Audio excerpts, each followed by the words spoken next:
Revision everything में एक बार फिर से आप लोगों का स्वागत है। कैसे हैं आप लोग? आई होप कि आप सब अच्छे होंगे।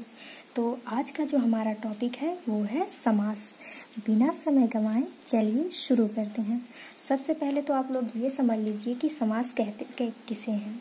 तो समास का अर्थ होता है संक्षिप्त या छोटा रूप। तो समास की परिभाषा होती है दो पदों का ऐसा संक्षिप्त रूप जो उसी पद के समान अर्थ धारण करे, समास कहलाता है। एक बात याद रखिएगा, यहाँ पे हम संधि की बात नहीं कर रहे हैं।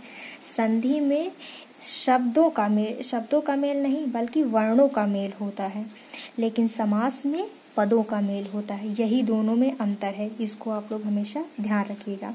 तो समास का एक उदाहरण देख लेते हैं, जैसे नील कमल। नीला है जो कमल, नील कमल का भी वही अर्थ निकल रहा था जो नीला है जो कमल का अर्थ निकलता है। तो समास इसी को कहते हैं जो मिलने के बाद भी समान अर्थ ही धारण किए रहें। तो आगे देखते हैं समास के भेद। देखिए, संस्कृत में समास के 4 भेद माने जाते हैं, किंतु हिंदी में 6 भेद माने जाते हैं। इसको हमेशा ध्यान रखिएगा। आप लोग प्रश्न में ये ध्यान रखिएगा कि आपसे संस्कृत के समास अथवा मुख्य समास पूछे जा रहे हैं या फिर हिंदी में कितने समास है ये पूछे जा रहे हैं। तो देखिए, अगर आपसे पूछा जाए संस्कृत में कितने समास होते हैं या फिर मुख्य कितने समास होते हैं तो 4 होते हैं। लेकिन अगर आपसे पूछे जाए कि हिंदी में कितने समास होते हैं तो वो 6 होते हैं। ठीक है, यही मुख्य भेद होता है। इसको आप लोग ध्यान रखिएगा कि आपसे हिंदी में पूछा जा रहा है, मुख्य भेद पूछा जा रहा है या संस्कृत के भेद पूछा जा रहा है। तो आगे देखते हैं। समास में कुछ चीजें होती हैं जिनको आपको समझना जरूरी है। समास में पूर्व पद होता है, मतलब जो पहले यूज हुआ हो उसको पूर्व पद यानी पहला पद बोलते हैं। उसके बाद उत्तर पद यानी बाद वाला पद। ठीक है, और होता है गौण पद जिसका कोई ठीक ठाक अर्थ ना निकले या फिर मतलब जिसका यूज कम किया गया हो। तो देखिए 6 समास कौन कौन से होते हैं। अव्ययी भाव समास पहला, दूसरा होता है द्वंद्व समास, तीसरा होता है बहुव्रीहि समास, चौथा होता है कर्मधारय समास, पांचवा होता है द्विगु समास, छठवां होता है तत्पुरुष समास। तो चलिए एक एक करके हम इन सब के बारे में आगे जान लेते हैं। एक बात और ध्यान दीजिएगा, जो हमने अभी आपको बताया कि 4 भेद ही होते हैं, तो इनको ध्यान रखिएगा कि कर्मधारय समास और द्विगु समास इन दोनों को ही तत्पुरुष समास के अंतर्गत ही रखा जाता है। इसीलिए पहले समास के 4 भेद माने जाते थे। ठीक है, तो आगे शुरू करते हैं। हमारा सबसे पहला जो समास है वो है अव्ययी भाव समास। देखिए, इसका पहला पद प्रधान होता है और सामासिक पद अव्यय होता है। अव्यय ऐसे शब्दों को कहते हैं जिनके ऊपर लिंग, समय या किसी भी चीज का फर्क ना पड़े। वो शब्द जैसे ही हैं वो वैसे ही बने रहें। इसका उदाहरण देखिए, सबसे पहला है यथाशक्ति, जिसका अर्थ होता है शक्ति के अनुसार, यानी कि जिसका समास विग्रह होता है शक्ति के अनुसार। यहाँ पर जो अव्यय है वो है यथा। यथा के ऊपर किसी भी चीज का फर्क नहीं पड़ता, वो चाहे लिंग हो, वचन हो, समय हो, किसी भी चीज हो, यथे पर उसका समय अर्थ मतलब कुछ भी फर्क नहीं पड़ता। और अगला है आजन्म, जिसका समास विग्रह है जन्म तक। तो इसी के आगे और भी कुछ होते हैं जिनको हम भूल जाते हैं, जो अव्ययी भाव समास में ही आते हैं, जिनको हमेशा हमें ध्यान रखना चाहिए क्योंकि जनरली एग्जाम में यही पूछे जाते हैं। जैसे रातों रात, दिनों दिन, हाथों हाथ या बारंबार। तो देखिए, ये सारे शब्द आ जाते हैं तो हमें पता ही नहीं चलता ये किस समास के अंतर्गत आते हैं। इन सब चीज़ों को आप लोग अच्छे से दिमाग में बैठा लीजिएगा क्योंकि ये बहुत ज़्यादा ज़रूरी होते हैं। अक्सर एग्जाम में यही पूछे जाते हैं और हमें पता ही नहीं होता कि ये किस समास के अंतर्गत आते हैं। इन सब को ध्यान रखिएगा। ठीक है, तो अव्ययी भाव समास को पहचानने का एक तरीका होता है जो आप लोग ध्यान रखिएगा कि इसमें जो पहला शब्द होता है इससे कई सारे शब्द बन सकते हैं। जैसे कि यथाशक्ति में यथा जो अव्यय है इससे कई सारे शब्द बन सकते हैं, जैसे यथा सामर्थ्य, यथाक्रम, ऐसे ही करके बहुत सारे। जैसे आजन्म है, इसका बन सकता है आजीवन, आरंभ। तो अव्ययी भाव समास को पहचानने का सबसे बेहतर यही तरीका है कि उसका पहला पद देखिए कि वो कैसा है। अगर उस पद से कई सारे शब्द बन सकते हैं तो समझ लीजिए वहां पर अव्ययी भाव समास है। तो चलिए हम लोग अगला देखते हैं अपना।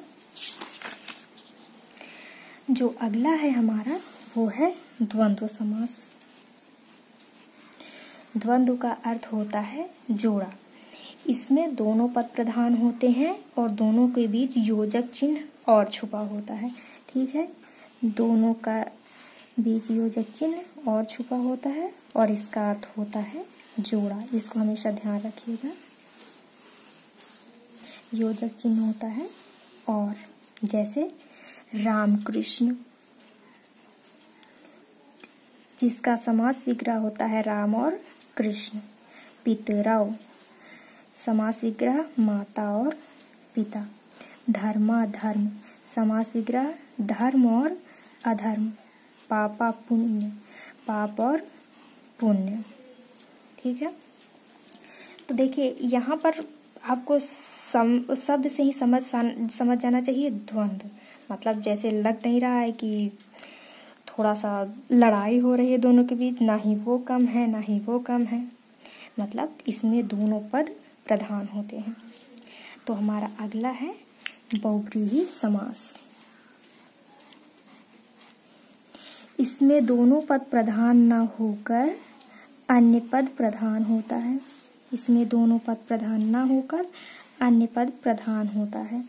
ठीक है, मतलब इसमें जो भी पद दिया गया होता है उससे कुछ और ही अलग ही अर्थ निकलता है, मतलब अलग पद प्रधान होता है। जैसे पीताम्बर जिसका समास विग्रह है पीत है, जो पीत है अंबर जिसका वह, अर्थात श्री कृष्ण। देखिए पद क्या है पीताम्बर, लेकिन पीताम्बर का अर्थ यहाँ पर निकल के आ रहा है श्री कृष्ण। ठीक है, हमारा अगला है चतुर्मुख।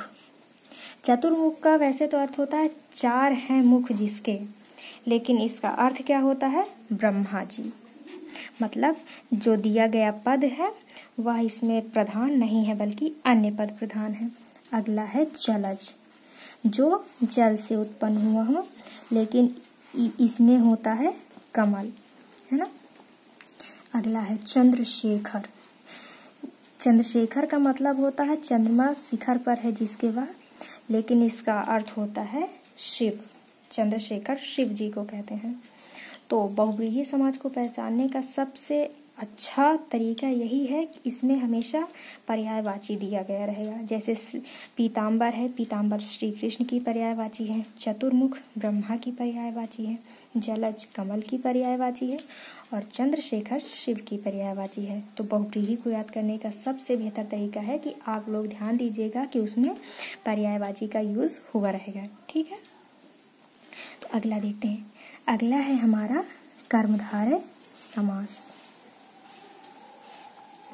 देखिए जिसमें पहला पद विशेषण और दूसरा पद विशेष से होता है तथा उत्तर पद प्रधान होते हैं। इसमें पद की प्रधानता पूछा जाए तो इसमें उत्तर पद प्रधान होता है। ठीक है, तो इसका एग्जाम्पल देख लीजिए। महाकवि, महान है जो कवि, यहाँ पे महान विशेषण है जो कि विशेषता बता रहा है कवि की, है ना।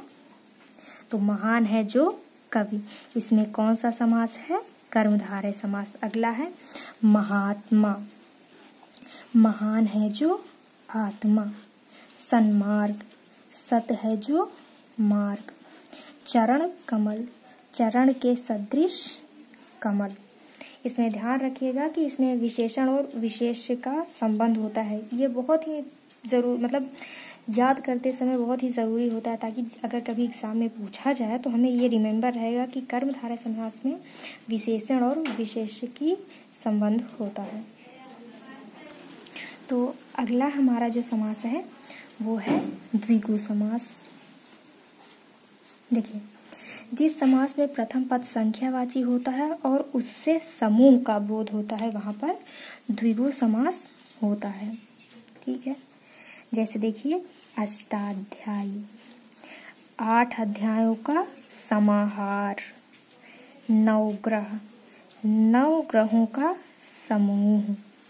सतसई, 700 का समाहार।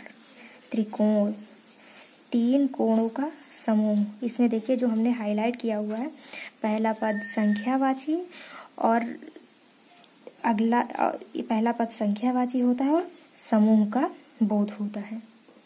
तो द्विगु समास में सबसे बेहतर तो यही होता है कि इसमें पहले ही पता चल जाता है कि कौन सा द्विगु समास है, क्योंकि इसको याद करना बहुत ही सरल है कि पहला पद जो होगा वो संख्यावाची होगा और इसके समास विग्रह से समूह का बोध होगा। ठीक है, अगला देखते हैं।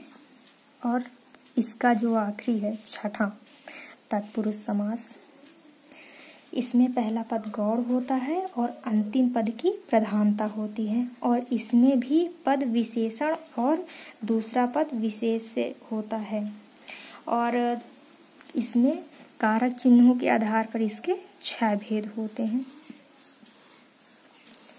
आप लोगों को इसीलिए मैंने कारक पहले पढ़ाया था ताकि आप लोगों को कारक पता हो और तत्पुरुष समास अच्छे से समझ में आ जाए। और अगर आप लोगों ने वो वीडियो नहीं देखी है तो प्लीज़ देख लीजिएगा, उसमें मैंने कारक अच्छे से पढ़ाया हुआ है। तो चलिए कारक के आधार पर तत्पुरुष समास को हम समझते हैं। पहला है कर्म तत्पुरुष। कर्म तत्पुरुष में आता है माखन चोर, मतलब माखन को चुराने वाला। यहाँ पर देखिए कर्म कारक। चिड़ी मार, चिड़िया को मारने वाला कर्म कारक। देखिए स्वर्ग प्राप्त, अर्थात स्वर्ग को प्राप्त करने वाला है ना। और नंबर 2 पे है करण तत्पुरुष। मद शून्य, मद से शून्य है ना। श्रम साध्य, श्रम से साध्य। शोक ग्रस्त, शोक से ग्रस्त। नेत्रहीन, नेत्र से हीन है ना। तो हमारा तीसरा है संप्रदान तत्पुरुष। शिवार्पण, शिव के लिए अर्पण। शिवालय, शिव के लिए आलय। देशभक्ति, देश के लिए भक्ति। रसोई घर, रसोई के लिए घर।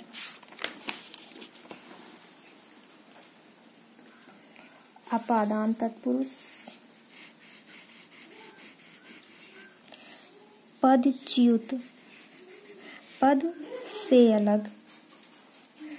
बलहीन, बल से हीन। जन्मांध, जन्म से अंधा। ऋण मुक्त, ऋण से मुक्त। और छठा है षष्ठी तत्पुरुष समास या संबंध तत्पुरुष। राजपुत्र, राजा का पुत्र। गंगा जल, गंगा का जल। राजभवन, राजा का भवन। चंद्रोदय, चंद्रमा का उदय। और इसका आखिरी है अधिकरण तत्पुरुष। पुरुषोत्तम, पुरुषों में उत्तम मतलब पुरुषोत्तम। स्वर्गवासी, स्वर्ग में रहने वाला। आप बीती, अपने पर बीती।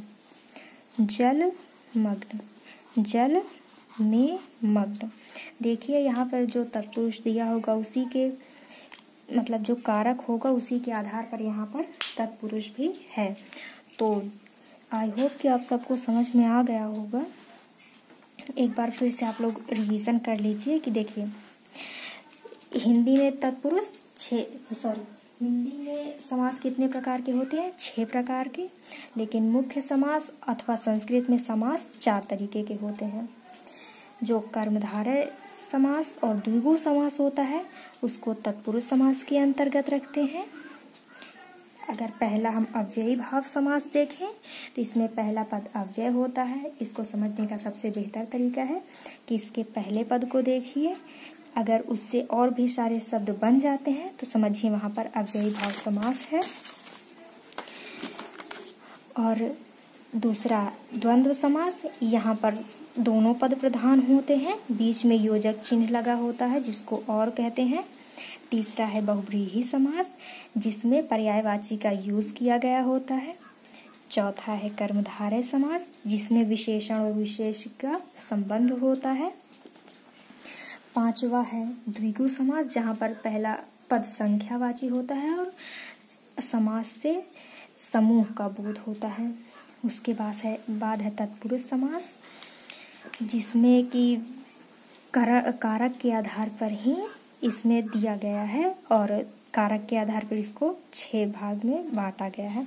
कर्म का तत्पुरुष, करण तत्पुरुष, संप्रदान तत्पुरुष, अपादान तत्पुरुष, संबंध तत्पुरुष और अधिकरण तत्पुरुष।